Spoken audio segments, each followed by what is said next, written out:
Agora que você já conhece alguns tipos de fresadoras e sabe como determinar os parâmetros de corte para fresar, está na hora de aprender a escolher a fresa e a fresadora de acordo com o perfil que vai ser executado na peça. Vamos começar aprendendo a fresar superfícies planas. Na teleaula de hoje você vai aprender a fresar superfícies planas.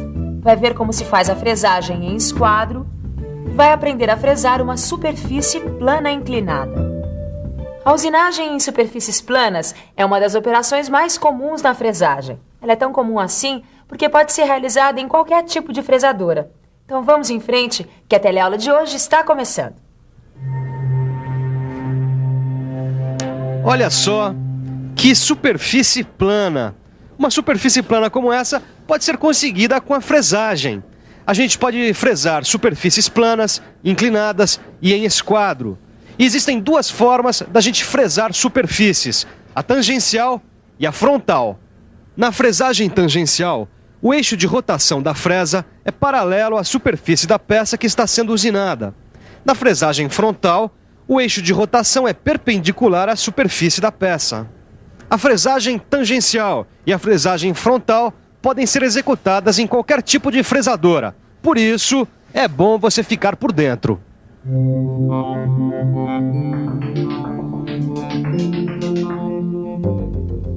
A fresagem tangencial pode ser feita em fresadora horizontal ou em fresadora vertical. E a fresagem frontal pode ser feita em fresadora vertical ou em fresadora horizontal.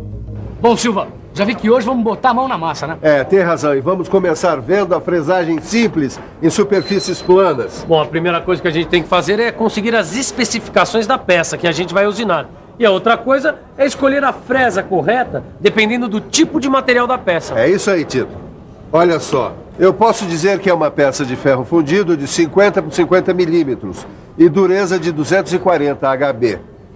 E a gente tem uma fresadora horizontal. Isso eu me lembro muito bem. A gente viu na primeira teleaula, não é mesmo, Caio? Bom, se eu quiser usinar um ferro fundido com dureza de 240 HB, a fresa recomendada é a do tipo H. A gente também tem que relacionar a fresa ao tipo de trabalho que ela vai realizar.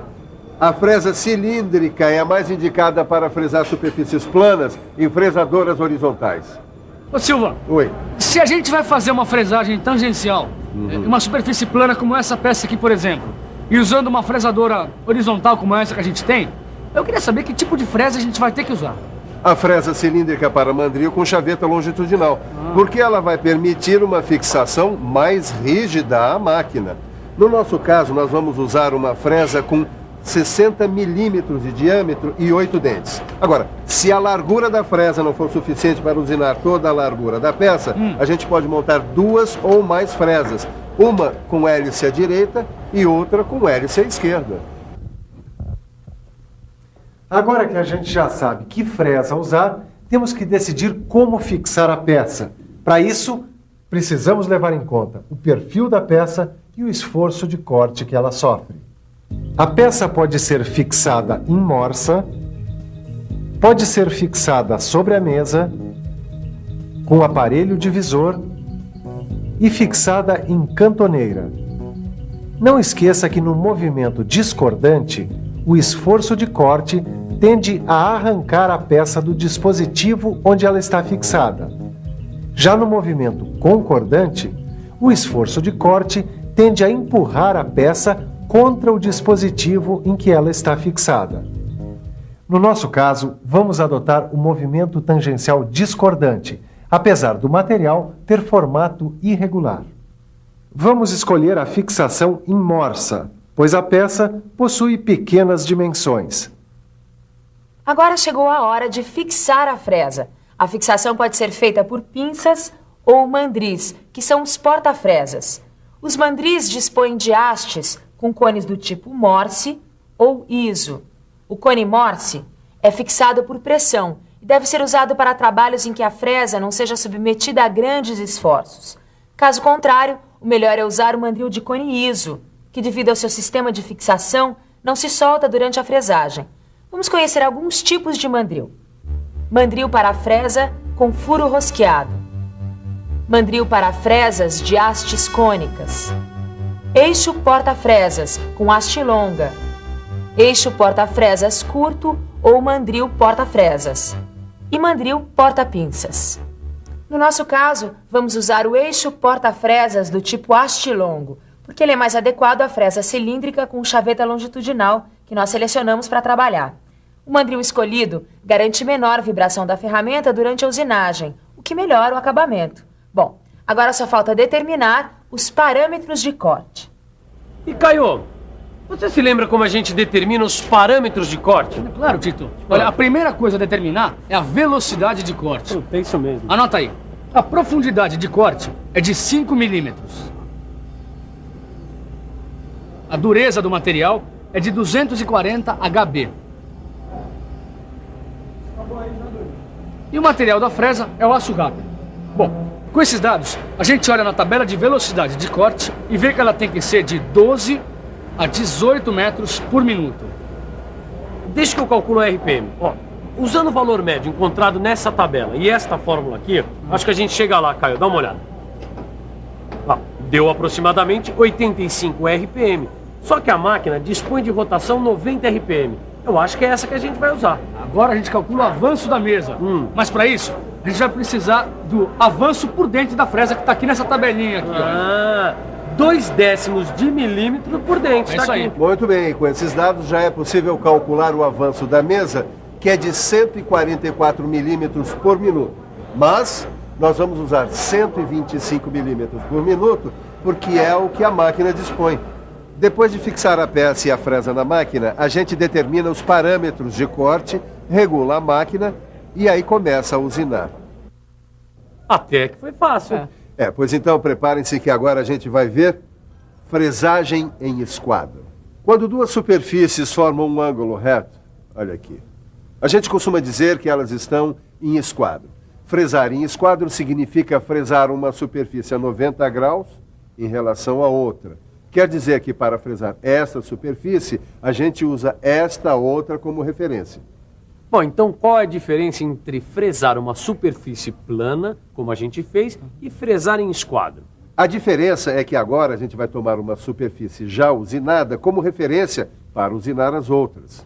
Bom, você vai mostrar pra gente como é que faz, né, Silvão? Claro. A primeira coisa a fazer, Caio, é escolher o tipo de fresa. Só que como a gente vai trabalhar com um movimento discordante frontal numa fresadora vertical, a fresa adequada é a fresa cilíndrica frontal para eixo com chaveta transversal. Mas agora eu quero saber como é que se faz para fixar a peça e a fresa na máquina. Vamos pensar um pouco? Vamos pensar um pouco. Deixa eu ver. Na fresagem de superfícies planas, o meio ideal de fixar a peça é a morsa. Já para fixar a fresa, é melhor usar um eixo porta-fresas curto. Este eixo tem chaveta transversal e parafuso, que garantem uma boa fixação da fresa. Como a fresa que a gente vai usar tem 40 milímetros de diâmetro e 6 dentes, os parâmetros de corte são 120 RPM e 112 milímetros por minuto, que é do que a gente dispõe nessa máquina. Pois muito bem. Como nós devemos usinar os 4 lados da peça, nós vamos ter que dividir por 2 o valor do sobremetal para determinar o quanto de material vai ser retirado de cada superfície. Bom, o sobremetal da peça é de 10 milímetros e a profundidade de corte de 5 milímetros. Veja que o diâmetro da fresa é menor do que a largura da peça. Então, para remover o material desejado, é necessário dar mais uma passada com a fresa sobre a peça, mas sem alterar a profundidade de corte. Para isso, é só deslocar a mesa no sentido transversal ao seu avanço. Bom, agora que a gente já escolheu o tipo de fresa, sabe como fixar e como fazer o desbaste, o que a gente está esperando para fazer a usinagem? Tá certo, então vamos lá. Primeiro fixamos a peça à morsa. Escolhemos a superfície com formato menos irregular para apoiar contra o mordente fixo. Fixamos a superfície com a ajuda de um rolete e usamos calços para assentar bem a peça. Agora começamos a usinagem da primeira superfície, que vai servir de referência para as outras. Depois, retiramos a peça da morsa para limar as rebarbas. Colocamos outra vez a superfície de referência em contato com o mordente fixo da morsa e usinamos a segunda superfície, em esquadro com a superfície de referência. Depois retiramos as rebarbas e, com a ajuda de um esquadro de luz, verificamos se a superfície está perpendicular à superfície de referência. Agora, usinamos a terceira superfície, mas sem esquecer que a superfície de referência deve estar encostada no mordente fixo. Depois de limpar as rebarbas, usinamos a quarta superfície. Já que eu estou consertando a fechadura aqui da minha oficina, deixa eu mostrar uma coisa. A lingueta da fechadura é resultado da fresagem de superfície plana inclinada. Uma superfície plana inclinada pode ser fresada pela inclinação da morsa, pela inclinação da mesa ou pela inclinação do cabeçote. Nesse tipo de fresagem, a gente tem que fazer o alinhamento da morsa ou da peça no sentido de deslocamento da mesa. A gente tem que fazer o alinhamento porque, como a superfície é inclinada, se a mesa não avançar paralelamente à superfície de referência da peça, a tendência é o chanfro sair desalinhado. Essa é a peça em ferro fundido que você viu sendo fresada em esquadro pelo Silva. Já que ela está com os 4 lados usinados, eu vou aproveitar para fresar uma superfície inclinada a 45 graus em uma de suas arestas. Vamos ver de perto? Eu também vou usar uma fresadora vertical e uma fresa tipo H, cilíndrica frontal para mandril com chaveta transversal. Vou usar ainda morsa e um eixo porta-fresa curto. Meus parâmetros de corte serão 120 RPM e 240 milímetros por minuto de avanço da mesa. Agora é só começar. Primeiro, limpo a mesa da fresadora e a base da morsa. E fixo a morsa sobre a mesa. Depois, fixo o relógio comparador ao cabeçote da máquina, com a ajuda de uma base magnética. Coloco a ponta do relógio comparador em contato com o mordente fixo da morsa e movimento a mesa da fresadora, até que o ponteiro do relógio comparador gire pelo menos uma volta completa. Movimento a mesa manualmente ao longo do mordente fixo da morsa. Fico de olho no ponteiro do relógio para ver se a morsa está mesmo alinhada. Se for preciso corrigir o alinhamento, solto os parafusos de fixação da morsa e giro-a no sentido inverso ao erro, até que o relógio comparador indique uma variação próxima a 0. Agora é só inclinar o cabeçote da fresadora em 45 graus e usinar. Antes de alinhar a peça, confira se a superfície de alinhamento foi previamente usinada. E antes de dar uma olhada no seu livro de estudos, confira na revisão se você não perdeu nada da teleaula de hoje. E atenção, se liga aí que é a hora da revisão. Na teleaula de hoje, você viu que existem 2 formas de fresar superfícies: a tangencial e a frontal. Viu como se faz a fresagem simples de superfícies planas. Viu também como se faz a fresagem em esquadro. E, finalmente, você viu como se faz a fresagem de superfícies inclinadas. Hoje você conheceu algumas operações de fresagem. Então o melhor que você tem a fazer é dar uma boa revisada no seu livro de estudos e resolver os exercícios. Olha, não deixe nenhuma dúvida para depois, porque a próxima teleaula tem mais. Até lá!